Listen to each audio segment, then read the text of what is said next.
Hello and good morning, everyone. I'm Compound. And I'm Proud. And today we're going to talk about fortune telling. Yes, something that I think everybody is familiar with. So, at some limit, I guess some of us might have resort to fortune telling to determine, sort of see what our future will look like. Well, some of us really believe in that, while some of us don't. But today we're going to talk about how it will look like in the future. We're going to start off with like some basic activity. Can you tell us what we'll be doing today, Proud? So we'll be reading our quote-unquote future from the website called Free Tarot Readings, and we'll just read them to you guys, and we'll probably leave some links in the description, so if you want to read your future, you can do that as well. Okay, then I guess I'll begin the shuffle. Then I'm a shuffle right now. I get reading now. Okay, let's see what my cards are. Card 1, how you feel about yourself. The moon. It's very long, so I'm gonna make it short for you guys. The moon, it says you feel confused, vulnerable, and all sorts.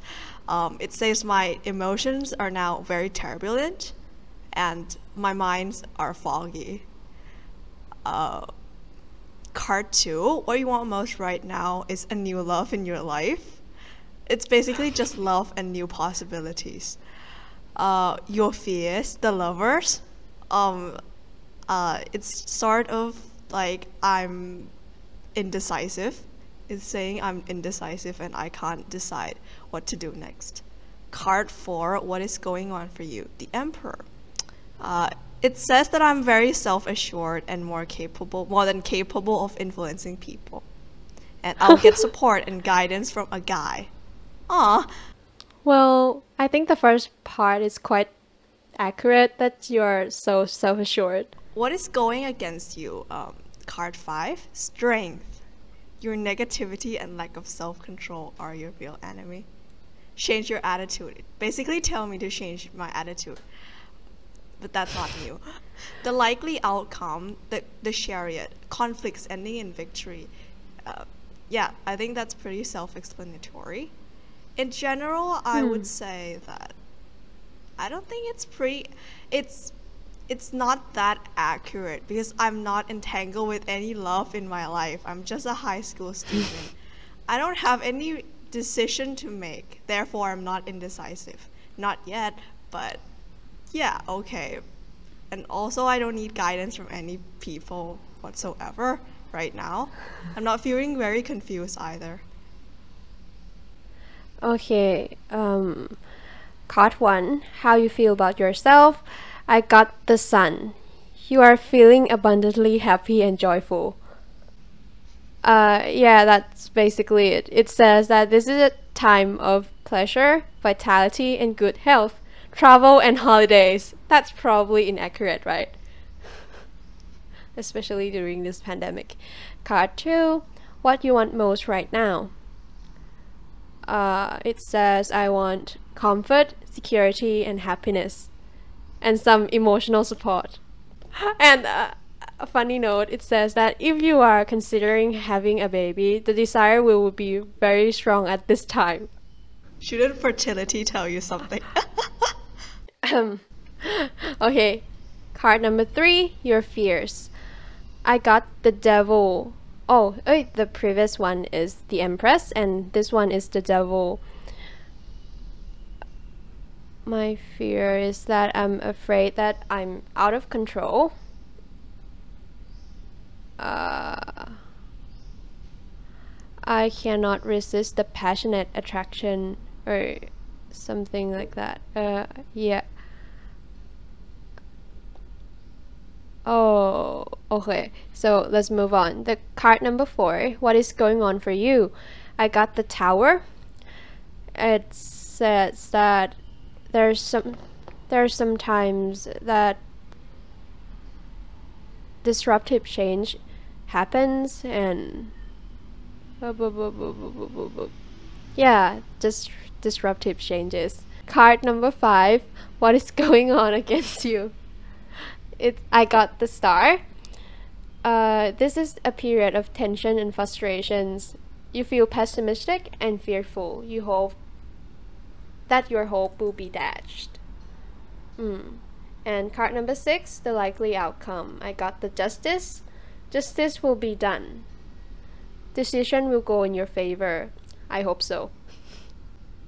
So I think mine is just more optimistic than yours. I guess. I mean, one time I've ever went to a Chinese temple, and in Chinese temple in Thailand, there are always like a thing called CMC, where you just shake a bottle full of like a small plank of wood. Yeah, a small stick. And then when it fell out, that stick with a number is your destiny. And the way you can check what your destiny is to pull out a paper with the same exact number on the stick, and then you read your fortune. Honestly, everybody that went on that trip with me got like optimistic fortune. Like, you're gonna get a wife, you're gonna get a huge fortune. And what I get is entirely, I mean, the equivalent of insult in the fortune telling world. Sad. It's like you are gonna get bad things. You're indecisive. You cannot overcome your fear. You're gonna lose all of your money. Therefore, you need to pay us in order to clean your sin. I sort of stopped doing CMC for a while because of that fortune card. Extremely frustrated. It's very discouraging sometimes. Well, when I was around 5 years old, my mother went to a psychic, and like, because my relative like sort of believe in him, like this psychic is like sacred or whatever. So my mom went to see that psychic, and he said specifically to my mother that I won't get into the elementary school that me and Compound, we study in the same elementary school, and there's like a selection exam before you can get into that elementary school. Do you remember that? Yeah. So he basically told my mom that I can't get into that school, that I will fail the test, and she was pissed, like real pissed. So she took me to multiple tuition school, and I actually got in the elementary school because of that. And like, but my relatives claimed that the reason why he said that was because he wanted to provoke my mother to take me to multiple tuition schools. But I think like, well then, that's just so unfair. Like, he literally predicted the completely wrong thing. I mean, you can say whatever after like the consequences. You can say that you're right. There's always ways to justify you. Maybe it's from a perspective of somebody who don't actually believe so much in psychic, but I think there's always a way to justify your fortune cards. Yeah, I don't believe in fortune telling as well. But to be honest though, there's like some interesting perspective about fortune telling. I think it's kind of like a personality test. It always crafted out to be interpreted in many different ways to fit your life. Well, the other way to say that from my perspective is that human is just predictable. Like, we have some certain level of patterns, or else field like psychology or wouldn't even exist. Like, a body language expert wouldn't even exist if there isn't like any patterns at all. Right? Yeah, like all of the description that is mainly in these fortune tellings are like basic human behaviors. Like, guidance from a man is probably my father telling me which restaurant to go this evening. That fortune card might be right, but it's not exactly the right I'm looking for. That's why I don't believe in fortune telling. But for many people that believe might think that this vagueness can imply so many things, so many possibilities that is going on in their life. And as long as the possibilities are not bad, as long as it provides them optimism and probably a little bit of skepticism, then I think it's all right. I actually heard, like, I read one book. I can't remember the author's name, but he was a famous psychologist.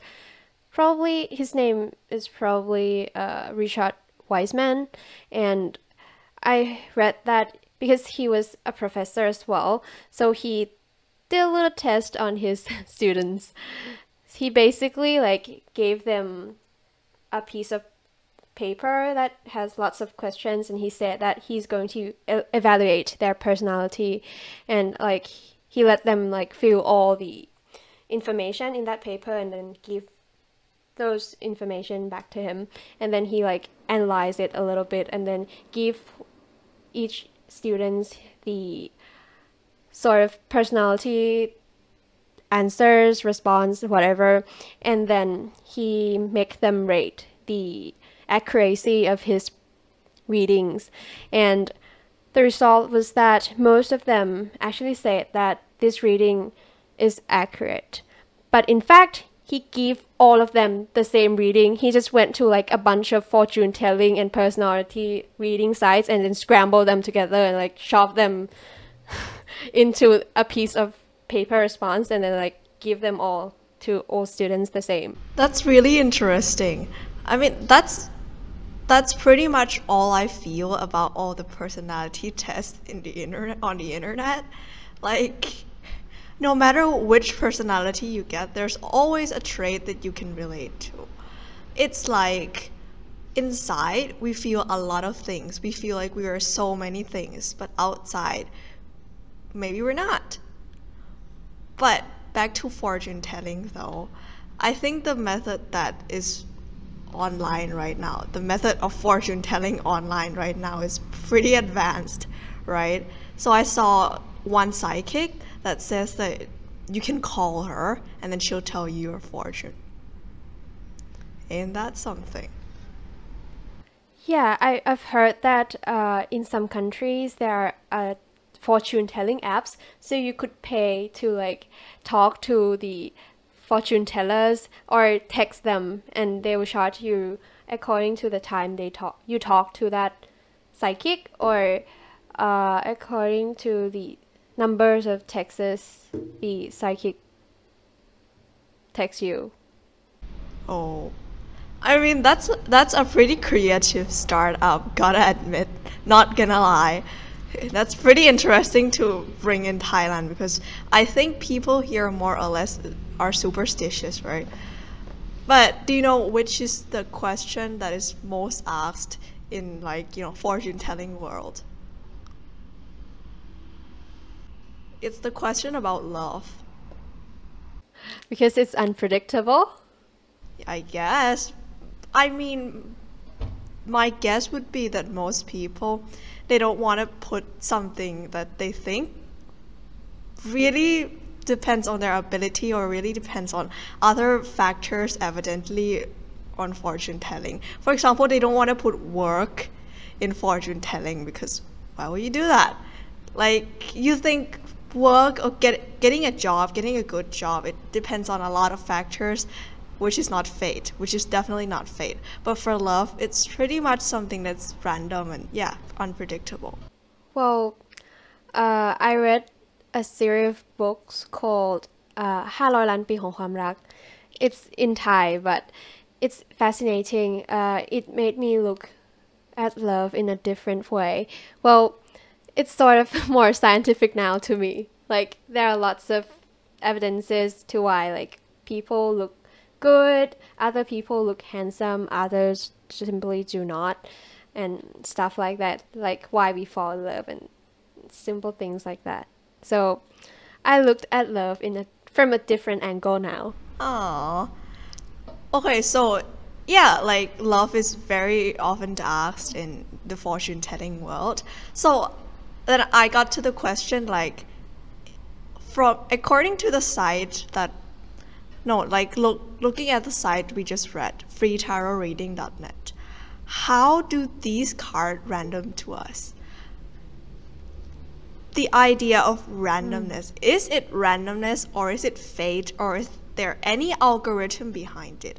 So a funny thing is that my friend showed me a tarot reading site in Thai, and the site like explicitly said that you must not read your tarot card more than once per month. And I was like, oh, so it's like, I guess it's a way to prevent people from getting inconsistent reading. That makes sense, actually. But to view at it in like a more scientific or a programming approach, how does these cards appear to us? Like, which method is used to random these cards? So I look into the information about randomness in programming. So, there's two types of random, true random and pseudo random. Pseudo mean fake. So there's like true random and fake random. But so the true random is often used in like generating codes of national security. You use these kind of randomness, of course. And how do these random number comes? The computer measure the thing called outside factor. Outside factors are like the computer detect how atoms that hits the computer vibrates, and it used that number as a digit that is shown in the screen. Or the computer measure the time that you click your keyboard. For example, you click your keyboard at like 3.2734, they pick 4 for you, and that's random. That's true random. That's pretty fascinating that these kind of randomness come from nature itself. Yes, because nature is somewhat random, I guess. But then you probably call it fate, right? But moving on to like fake random though, which is something that's very common in fortune telling website and also gaming industry. Like, you have a set of number that you determined, and you have a special algorithm to random a number, and it's gonna be a loop. Probably like you get 296, then 296, and 296 again. But it's not that important though in gaming industry. Like, you random a die, you roll a die or whatever. It's not pretty much that important. The thing that is important to these people who enter a website about fortune telling or play a video game is probably the entertainment value you interpret from that thing. So another thing that is interesting to me, and I've looked it up, is I think that fortune telling in the future might not be the same as we think. It might actually be future telling, because future reading already occurred in financial industry. Like, you read graph and you try to predict future, right? You can share your insight about that. I heard you made a project about reading graph. We did a project together. Oh, right. But like, it's pretty fascinating that people try to predict the future by looking at graph, and I guess that most of the time we're wrong, but there's some of the time we're right, which the number of the time we're right is increasing. So maybe in the future we can use some AI or whatever to actually predict future for our entertainment value. Yeah, have you heard of this game called Akinator? Oh, yeah. Yeah, that's a very great example for that. So it used a type of machine learning to predict what you are thinking, like literally. And yesterday I thought of hyena, and it took 22 guesses to guess it correctly. Yeah, it's pretty fascinating. Like, I played Akinator one time, and I think of Lana Del Rey. The first time it took a very long time to guess. I can't remember how many times. But the second time, it only takes 4 guesses. That's amazing. My God. Yeah, right? Yeah, and it's been improving over like years now. So you should check that out. It's fascinating. But however, I still think that even though AI or some super algorithm is so smart that it can actually tell what our future would look like, what we seek from fortune telling is not clarity, of course. If you seek clarity, you look at somewhere else. True. But like future telling might be another field, like if you want the accuracy or some security for your future. Maybe it's more like you use vagueness. You're being vague. Maybe the super algorithm might be very vague about our future. It knows definitely what's going to happen, but it's gonna be very, very vague about it because or else you'll avoid it, I guess, like my mother's story. yeah, probably it has like a reverse effect. But I think if you're a supercomputer, if you really are a supercomputer, I think you might have thought of that before telling other people what their future will look like. That's interesting. Well, I have like a fun story because I looked it up yesterday, and so I almost used our YouTube account to watch these videos, but I realized it before, so I'm sorry again, Compound, for like using our YouTube accounts to watch some random stuff.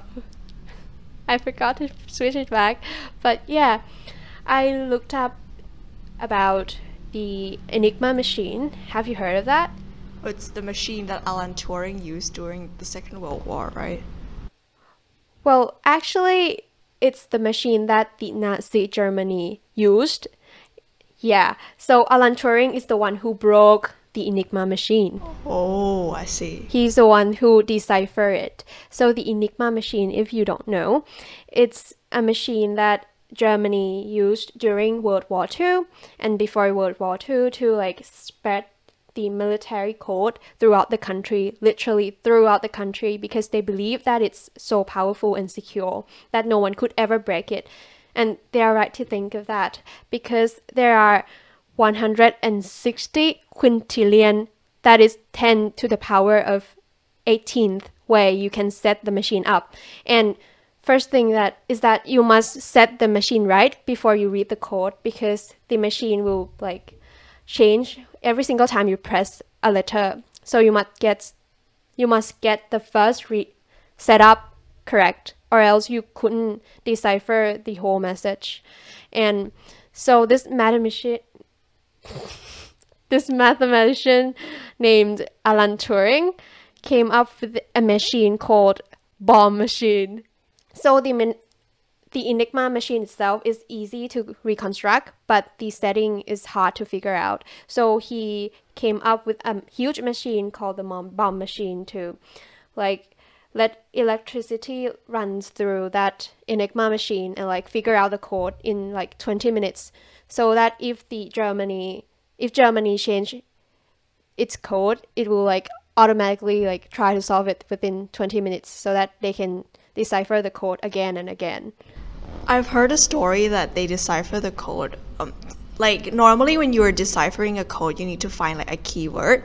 For example, if you're deciphering a letter, you find the word dear and sincerely yours. But in German letter, the word you need to find is Heil Hitler. So it's pretty easy to crack when you like know that they're gonna use Heil Hitler every time. But despite knowing that, it's still hard to crack because according to what Proud said, there's so many patterns. Yeah, and it's funny is that another thing, not only Heil Hitler was used to like find the keywords, they also use like weather report in like German because they tell weather report every single day. That's so German. But like we can see like, yeah, maybe we can actually build a fortune telling machine, which is like a future machine, and maybe we ask people to insert their information in order to, you know, improve accuracy. But actually you already like tell your information to websites a lot, and it comes in a form of cookies, because cookies just literally record your website activities. It was actually used to like make your site visiting easier, and they could know like what are you looking at and maybe advertise you something or link you to some web page that is like interesting or will attract you. But you know, it's been used in lots of advertisement company, and it's just sucking your information. So cookie if used right, an advertisement if used right can tell your fortune, right? Can tell that your fortune is disappearing. I guess that advertisement can be some form of like, you know, fortune telling as well, you know. They advertise you a new apparel, and maybe if it appeals to you, then you lose your fortune. Yeah, like that Facebook thing that we talked, that Facebook literally predict what you want to buy. Often they are right. Like for my personal experience, I've got a lot of things from Facebook. Well, I don't play or use Facebook anymore, but I've been in an experience where my mom was shocked by the ads. So yeah, I could relate. I think all of that being said, fortune telling is still in our blood, right? It just changes the form. And maybe I hope that for better or worse, it doesn't get malicious days by days, like the advertisement industry. I hope that it stays something that gives people optimism and delight through the day. Well, just don't take it too seriously if it's too pessimistic. Just believe in something optimistic from it.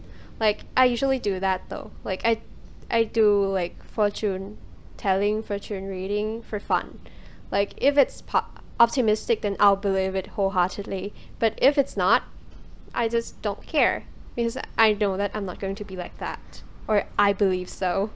Selective fortune reading, as you may call it. I think that's pretty nice. So, we want to leave you a little question before this episode ends. So, I want to ask you guys, which of the fortune, which time that you read the fortune it's the most accurate to your life, and what did you proceed after that? How did you proceed after that? You can tell us the answer via comments or send us emails, send us DMs on Twitter. And you can follow us on YouTube, Facebook, Twitter. It's all Let's Talk Stupid, and you can email us at letstalkstupid.stupid@gmail.com. So that's all for today. I hope you have a great day, and I predict that you will have a very good day. Nice. We'll see you next week. Bye. Well, I also can predict another thing, that next week another episode would be released and we'll have a special guest. Ooh, spoiler alert. Okay, thank you for listening again, and well, goodbye this time for real.